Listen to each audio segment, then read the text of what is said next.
అంటే కవిత గారి పట్ల మీకు ఏం సింపతి లేదా? ఆమె అంటూ నన్ను అక్కడి నుంచి గంటేశారు ఆడబిడ్డను అని చెప్తున్నారు. అది వాళ్ళ ఇంటర్నల్ వ్యవహారం, మనకెందుకండి దాని గురించి తక్కువ. అంటే మీరు నాకేం పని ఉంటుంది, వాళ్ళ కుటుంబ వ్యవహారం. వాళ్ళు ఆరోపిస్తున్నారు, బీఆర్ఎస్ ఆరోపిస్తున్నారు రేవంత్ రెడ్డితో కవిత మ్యాచ్ ఫిక్సింగ్ చేసుకున్నారని చెప్పి. నేను అంత చిన్నగా వ్యక్తుల గురించి మాట్లాడేటోడు కాదు, మాట్లాడకూడదు కూడా. Okay okay. కాలర్ రెడీగా ఉన్నారు భరత్. మునీర్ సిద్దిపేట నుంచి. నమస్తే మునీర్ గారు. నమస్తే అమ్మా. ఈటెల్ గారు ఉన్నారు, మాట్లాడండి. సార్ నమస్తే సార్. నమస్కారం మునీర్ సార్, మీ అభిమాని అండి. Thank you Munir. మీరు అంటే మేము ముస్లిం అయినా కానీ మీ వీరాభిమాని, మీరు మంచి ఉన్నత పదవి అధిరోహించాలో నేను కోరుకుంటున్నాను. Thank you sir. మీరు ఏ స్వార్థం లేకుండా మంచి లీడర్షిప్, ఏది మన రాజశేఖర రెడ్డి గారు ఉన్నప్పుడు కూడా మీరు ఒక పట్టుమని 10 కిలోలేదు రాజేంద్ర అంటే కూడా మీరు ఒక చెక్కు చేరిన నాయకులుగా మీరు మంచి భాషను అక్కడ అసెంబ్లీలో ప్రదర్శించారు సార్. అప్పటి చాలా అభిమానం. మాది హరీష్ రావు గారి కాని సార్ అంటే కూడా మాకు గౌరవమే. అంటే కొంచెం వ్యక్తిగతంగా మీరు మంచి ఆయుధ ఆరోగ్యాలతో అష్టాలు మంచిగా ఉండాలని కోరుకుంటున్నాను. మునీర్ కోరుకుంటుండే ఆరోగ్యంగా ఉండాలని మా మునీర్. Thank you. గిట్లే పరిచయం, గిట్లే టీవీలలో ఇక్కడ ఉంటాం కదా పరిచయం. మేము ముస్లిం అయినా చేస్తున్నాను సపోర్ట్ అన్నారు. దానికి కారణం ఏంటంటే మీరు భారతీయ జనతా పార్టీ ఉద్దేశం. నాకు మనిషి కనపడతాడు, నాకు మతం కనపడదు. మనిషిని చూస్తా కదా. నా ఇంటికి వస్తే నీదే కులము, నీదే మతము, నీదే పార్టీ అడగను నేను. నీ బాధ ఏంటి అని చెప్పి అడుగుతాను నేను. నా 25 ఏళ్ళ ప్రాక్టీస్ అది. అందుకని మేము పుత్ర సద్దిలాగా ఉన్నాం, అందరి వాళ్ళలాగా ఉన్నాం, కానీ కొద్దిరి వాళ్ళకి లేం మేము.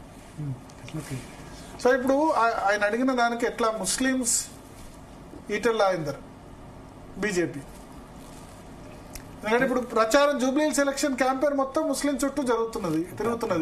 రేవంత్ రెడ్డి పాకిస్తాన్, ముస్లింస్ ఇవన్నీ మాట్లాడుతున్నారు. నేను బండి సంజయ్ కూడా మాట్లాడారు. నేను దాని గురించి కామెంట్ చేయదలుచుకోలే, కానీ ఒక్కటి మాత్రం సత్యం భరత్, ముస్లిమ్స్ అనగానే అందరూ నవాబులు కాదు. బ్యాడ్ పర్సెప్షన్ ఉంది, బ్యాడ్ ప్రచారం ఉంది. నో, ముస్లింలలో కూడా ఇప్పుడు దూదేకులా ఉన్నారు, పింజారి ఉన్నది, ఇవాళ తుర్క కాశోళ్ళు ఉన్నారు, ఇవాళ కటింగ్ షాపులు పెట్టుకొని బతికే వాళ్ళు ఉన్నారు, ఈవెన్ లాంటి షాపులు పట్టుకొని బతికేటోళ్ళు ఉన్నారు. అసలు ఎక్కడ పంచర్ దుకాణాలు ఉంటాయో అక్కడ బతికేటోళ్ళు, ఎక్కడ ఇరానీ హోటల్ ఉంటాయో అక్కడ బతికేటోళ్ళు.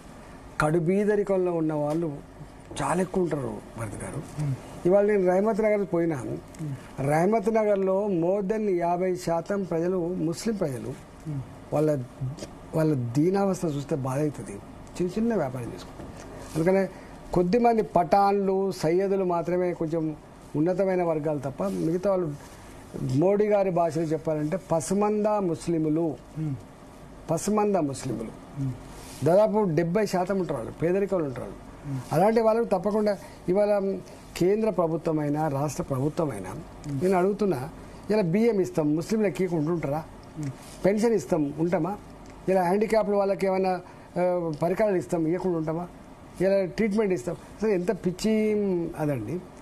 ఈ దేశంలో భారత ప్రభుత్వం నడిపేదానికి భారత ప్రజానికాన్ని నడుపుతుంది.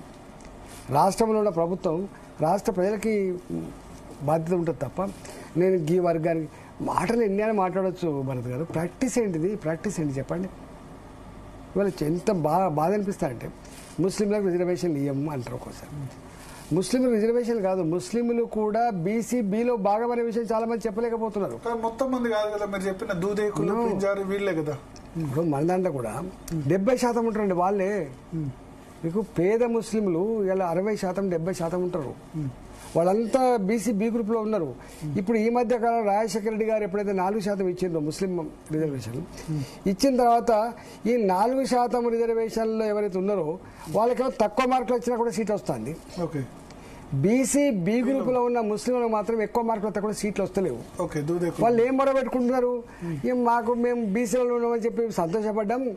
ఇవాళ ఈడబ్ల్యూఎస్ వచ్చిన తర్వాత ముస్లిం 4% రిజర్వేషన్ వచ్చిన తర్వాత ఇలా ఉన్న వాళ్ళకే తక్కువ మార్కులు వచ్చిన సీట్లు వస్తున్నాయి, మాకు వస్తలేమనే బాధ ఉంది. ఇవన్నీ ఎప్పటికప్పుడు సరిచేయాల్సి ఎక్కడ ఉన్నది, సరిచేయాల్సి. అంటే ఎట్లా ముస్లిం రిజర్వేషన్ బీసీఈని మీరు సమర్థిస్తారా, వ్యతిరేకిస్తారా? BCE different. నేను మళ్ళీ మతం గురించి నేను మాట్లాడుతున్నాను. కానీ ముస్లింలలో ఉండేటువంటి పేద కులాలు ఏవైతే ఉన్నాయో ఉన్నారు అంటున్నా, ఉన్న కులాలు ఉన్నారు, కొత్తగా చేసేది ఏం లేదు. నువ్వు అవును, వాళ్ళకంటే ఈడబ్ల్యూఎస్ వాళ్ళకి ఎక్కువ వస్తున్నాయి. ఈడబ్ల్యూఎస్ వచ్చిందా?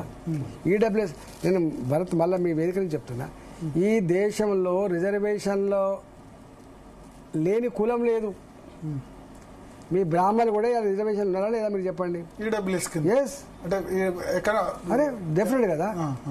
బ్రాహ్మణం జనరల్ ఇంతకుముందు ఏముండే, మేము వైశ్యులము, మేము బ్రాహ్మణము, మేము వెలమలము, మేము కమ్మ, మేము రెడ్డి అని ఎట్లా అనుకున్నాం. ఎకనామిక్ పరంగా అందరికీ వచ్చాయి, మాకు రిజర్వేషన్ లేవు, మీరు కొత్త అల్లుళ్ళలాగా అని చెప్పి మనం అనేది.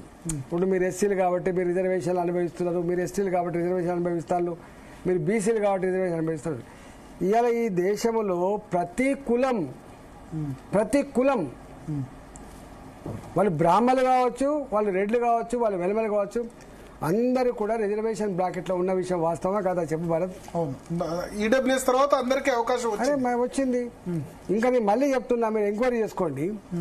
ఈడబ్ల్యూఎస్ వచ్చిన తర్వాత బీసీ బి గ్రూపులో, బీసీ డి గ్రూపులో ఏదైతే ఉన్నారో వాళ్ళకంటే తక్కువ మార్కులు వచ్చినా కూడా ఇలా ఈడబ్ల్యూఎస్ వస్తుంది. దాన్ని మేము వ్యతిరేకిస్తలేము, దాన్ని స్వాగతిస్తున్నాము. ఎందుకంటే ఎకనామికల్లీ వీకర్ సెక్షన్స్ కాబట్టి, వాళ్ళ అగ్రకులంలో ఉన్నప్పటికీ కూడా బీదరికంలో ఉన్నవాళ్ళు కాబట్టి తప్పకుండా వాళ్ళు చెందాలి కాబట్టి దాన్ని మేము స్వాగతిస్తా ఉన్నాం. కానీ రిజర్వేషన్లు కేవలం వీళ్ళకే వస్తున్నటువంటి బాట కొట్టేయాల్సి అక్కడి ఒకటి. ఈ సందర్భంగా ఇంకోటి కూడా చెప్తున్నా, రిజర్వేషన్ల వల్ల మెరిట్ చచ్చిపోద్ది అని ఒక వాదన ఉండే, మీకు తెలుసు. చిన్నప్పుడు మేమంతా ఉద్యమాలు చేసినప్పుడు ప్రైవేట్ కాలేజీలు వచ్చిన తర్వాత, ప్రైవేట్ మెడికల్ కాలేజీలు, ప్రైవేట్ ఇంజనీరింగ్ కాలేజీలు, ప్రైవేటు లా కాలేజీలు వచ్చిన తర్వాత డబ్బులున్న వాళ్ళు డబ్బులు పెట్టి కొనుక్కుంటలేదా చెప్పండి మీరు. అవును, ఒక ఎస్సీ 250 మార్కులు వస్తే సీట్ వస్తుందండి, మెడికల్ సీటు సపోజ్. ఇవాళ డబ్బులున్న వాళ్ళు, ఒక బ్రాహ్మణులైనా ఒక వైశ్యులైనా 200 మార్కులు వచ్చినా కూడా నువ్వు సీట్ కొనుక్కోగలుగుతున్నావు కదా. కాదంటే చెప్పమని చెప్పండి. అంటే మీ ఉద్దేశం రిజర్వేషన్స్ కంటిన్యూ